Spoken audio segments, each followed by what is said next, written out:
नमस्कार दोस्तों, आज हम बात करेंगे समूह को किस प्रकार से चलाया जाए, उसके चलाने के क्या नियम होते हैं। इस प्रकार से किसी भी टास्क को पूरा करने के लिए कुछ रूल्स होते हैं, जिसकी मदद से उस टास्क को पूरा किया जाता है। उसी प्रकार से समूह को चलाने के लिए भी कुछ नियम होते हैं, जिनके आधार पर उनको अप्लाई करके उनका पालन करते हुए काम करेंगे, आसानी से हम लोगों को जो उद्देश्य है समूह को चलाने का पूर्ण होएगा। समूह का उद्देश्य जैसा कि आप लोग जानते हैं कि ये आज वर्तमान में राष्ट्रीय ग्रामीण आजीविका मिशन के अंतर्गत बनाए जाते हैं। तो इनका समूह को चलाने के लिए मुख्य रूप से 5 नियम होते हैं, जिनको समूह का पंचसूत्र भी कहते हैं। यही वो पंचसूत्र हैं जो कि समूह की नींव होते हैं। इसके बलबूते पर ये पूरा समूह आपका खड़ा रहता है दृढ़ता से कि वो हर चीज़ का सामना कर सके। अगर आपका मकान बना हुआ है और उसकी नींव कमज़ोर है, तो कहीं न कहीं उसके ढहने की संभावना अधिक होती है। उसी प्रकार से अगर इन 5 नियमों का पालन नहीं होता है समूह में, तो समूह के भी बंद होने के चांस बहुत ज़्यादा होते हैं। इसीलिए समूह के जो ये 5 नियम बताने जा रहे हैं, इनको ज़रूर फ़ॉलो करना चाहिए, इनको ज़रूर इनका पालन करना चाहिए, तभी वो एक प्रकार से समूह अच्छे से चलता हुआ माना जाता है। समूह के ये 5 नियम हैं। पहला है नियमित साप्ताहिक बैठक, दूसरा नियमित साप्ताहिक बचत, तीसरा है नियमित आंतरिक लेन-देन, चौथा है नियमित ऋण वापसी, पाँचवां है नियमित लेखा-जोखा। अगर ये समूह के पाँचों पिलर या नियम या पंचसूत्र जो भी आप कह लें, अगर इनका पालन किया जाता है, समूह बहुत ही अच्छा चलता है और वो अलग ही कार्य करने में दक्ष होता है। इन सारे नियमों को हम एक-एक बताएँगे, इसलिए आप अंत तक वीडियो में बने रहें ताकि आपको इन नियमों की पूर्ण जानकारी मिल सके। समूह का पहला नियम है साप्ताहिक बैठक। समूह के लिए बैठक शरीर के आत्मा जैसा है। जिस प्रकार बिना आत्मा के मानव जीवित नहीं रह सकता है, उसी तरह बिना बैठक के कोई समूह भी नहीं रह सकता है। और ये पहला नियम चूँकि इन पाँचों नियमों में से पहला है, इसलिए इसकी उपयोगिता और भी बढ़ जाती है, चूँकि इन सारे नियमों की शुरुआत भी यहीं से होती है। क्योंकि जब पहला नियम नहीं होगा फॉलो, तो दूसरे नियम का नंबर नहीं आएगा। इसलिए कहते हैं कि बैठक समूह की जान है। जिस प्रकार मनुष्य का दिल धड़कना बंद कर दे तो इंसान मर जाता है, उसी प्रकार समूह साप्ताहिक बैठक ना करे तो समूह भी मर जाता है। हमारा समूह एक मंदिर मस्जिद की तरह है, जिसमें लोग हफ्ते में एक दिन प्रार्थना पूजा के लिए ज़रूर जाते हैं।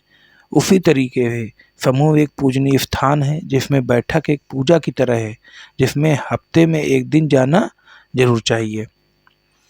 हम लोग समूह की बैठक करते हैं तो किस प्रकार से करना चाहिए, तो इसके लिए हम बताना चाहेंगे कि इसको हम लोगों को गोलाकार में करनी चाहिए, ताकि सभी समूह की महिलाएं एक दूसरे को आसानी से देख सकें और अच्छे से बातचीत कर सकें।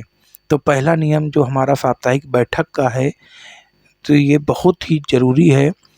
और ये समूह की बैठक पाठशाला के समान है, जहाँ हमें आजीविका बढ़ाने की जानकारी, शिक्षा एवं स्वास्थ्य की जानकारी, परिवार विकास के योजनाओं की जानकारी मिलती है, जो हमारे परिवार एवं समाज के विकास के लिए बहुत ही महत्वपूर्ण है।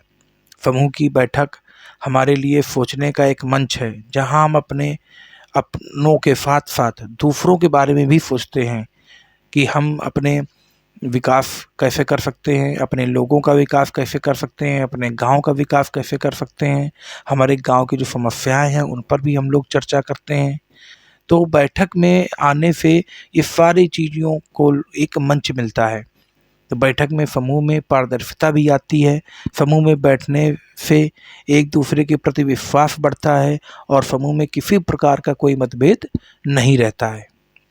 तो हम लोग अब बात करने जाएंगे दूसरे नियम के बारे में, बचत, नियमित साप्ताहिक बचत। अब जैसा कि हमने बताया कि पहला नियम बहुत ही ज़रूरी है, नियमित साप्ताहिक बैठक। तो जब सभी लोग उपस्थित होंगे उस बैठक में और सारे लोग आएंगे, तो आपस में जो उन्होंने डिसाइड किया हुआ है, जो निर्णय लिया हुआ है कि हम 10 रुपये, 20 रुपये, 30 रुपये जो भी बचत करेंगे सप्ताह में, तो वो जब सारे लोग आएंगे तो उनकी उपस्थिति भी सुनिश्चित होगी और वो एक अपनी बचत राशि जो सोच रखा है सभी लोगों ने देने के लिए, वो बचत जमा करेंगे। तो हमारा दूसरा नियम है नियमित साप्ताहिक बचत करना, जिससे कि हमारे समूह की पूंजी बढ़ती रहती है और आगे आपस में लेन देन के लिए मदद मिलती है। चूँकि बचत नहीं होगी तो समूह में हमारे लेन देन की बात नहीं आएगी।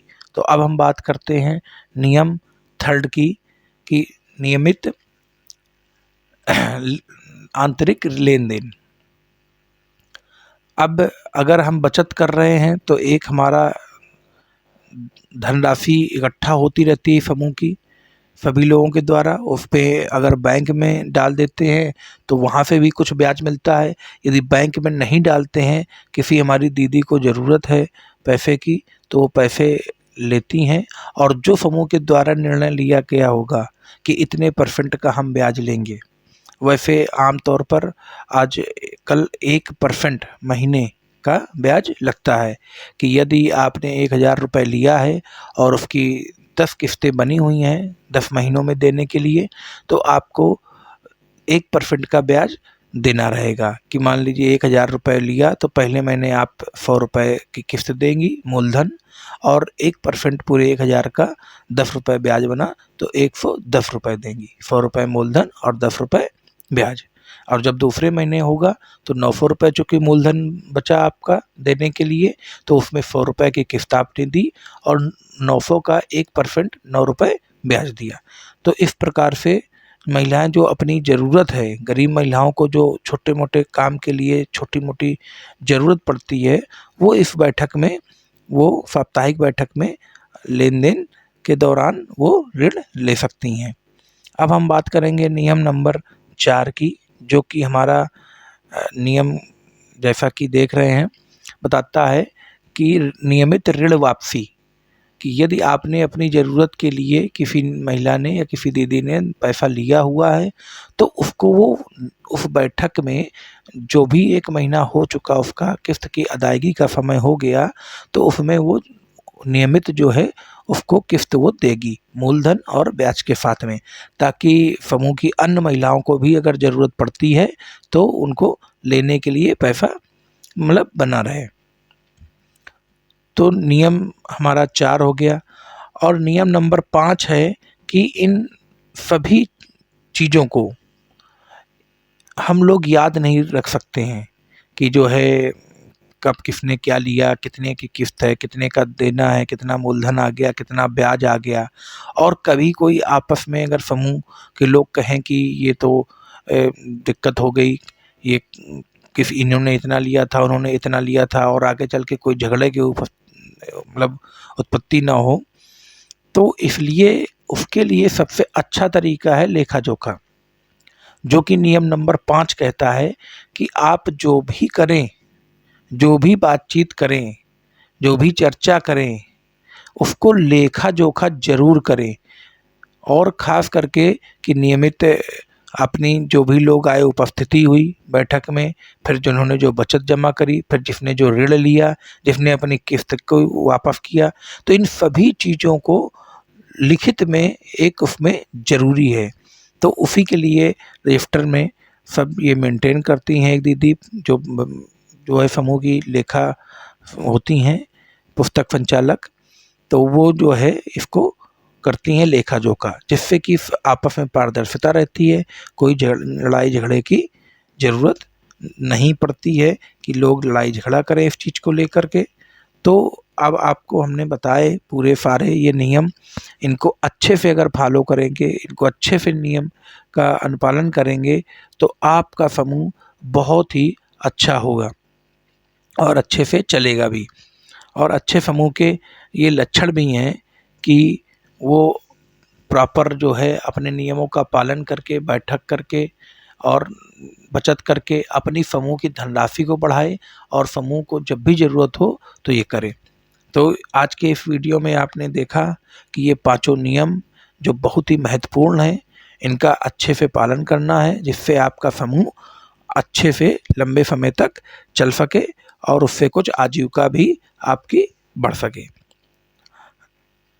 अगर आपको ये वीडियो पसंद आई है तो आप लाइक करना, सब्सक्राइब करना ना भूलें। धन्यवाद।